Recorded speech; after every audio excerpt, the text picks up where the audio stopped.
Ettumanoor SMSM public library 107 വർഷം പൂർത്തിയാക്കുന്നതിനോടനുബന്ധിച്ച് സാംസ്കാരിക സമ്മേളനം സംഘടിപ്പിച്ചു. സാഹിത്യകാരനും തിരക്കഥാകൃത്തുമായ വിനു എബ്രഹാം ഉദ്ഘാടനം ചെയ്തു. ലൈബ്രറി പ്രസിഡന്റ് ജി പ്രകാശ് അധ്യക്ഷത വഹിച്ച യോഗം പ്രശസ്ത സാഹിത്യകാരനും തിരക്കഥാകൃത്തുമായ വിനു എബ്രഹാം ഉദ്ഘാടനം ചെയ്തു. തുടർന്ന് അദ്ദേഹം സെബാസ്റ്റ്യൻ വലിയകാല രചിച്ച ഓർമ്മയുടെ പുസ്തകം എന്ന ആത്മകഥ സാഹിത്യകാരനും മനഃശാസ്ത്രജ്ഞനുമായ ഡോക്ടർ ഫാദർ രാജു ജോർജ് തോട്ടത്തിലിന് നൽകി പ്രകാശനം ചെയ്തു.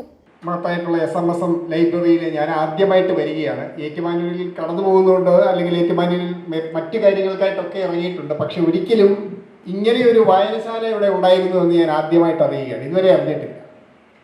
വളരെ സന്തോഷം തോന്നുന്നു. കാരണം ലൈബ്രറി എന്ന് പറയുമ്പോൾ പലപ്പോഴും നമ്മുടെ മനസ്സിലുണ്ടാകുന്ന ചില സങ്കല്പങ്ങളെയൊക്കെ തകിടം മറിച്ചുകൊണ്ടാണ് ഇത് എൻ്റെ മുമ്പിൽ ഈ ലൈബ്രറി നിൽക്കുന്നത്. കാരണം അതിമനോഹരമായിട്ട് കമനീയമായിട്ട് രൂപകൽപ്പന ചെയ്തിട്ടുള്ള ഈ ഹോളും, ഞാൻ മുകളിൽ പോയിരുന്നു, അവിടെയുള്ള വിപുലമായിട്ടുള്ള പുസ്തക ശേഖരവും ശീതീകരിച്ചിട്ടുള്ള ഹോളുകളും മുറികളും എന്ന് വേണ്ട ഒരു library secretary advocate P Rajeev Chirayil, convener Hari Ettumanoor, committee അംഗം ഡോക്ടർ വിദ്യ ആർ പണിക്കർ, ജില്ലാ പഞ്ചായത്ത് അംഗം പ്രൊഫസർ റോസമ്മ സോണി, സംവിധായകൻ അജി കെ ജോസ്, സാഹിത്യകാരൻ റഹ്മാൻ കിടങ്ങയം, അധ്യാപക പ്രമുഖൻ ടി ജോസഫ്, വ്യാപാരി വ്യവസായി സമിതി ജില്ലാ സെക്രട്ടറി PS കുര്യൻ, സെബാസ്റ്റ്യൻ വലിയകാല, പ്രസാധക ജാൻസി സെബാസ്റ്റ്യൻ തുടങ്ങിയവർ പ്രസംഗിച്ചു.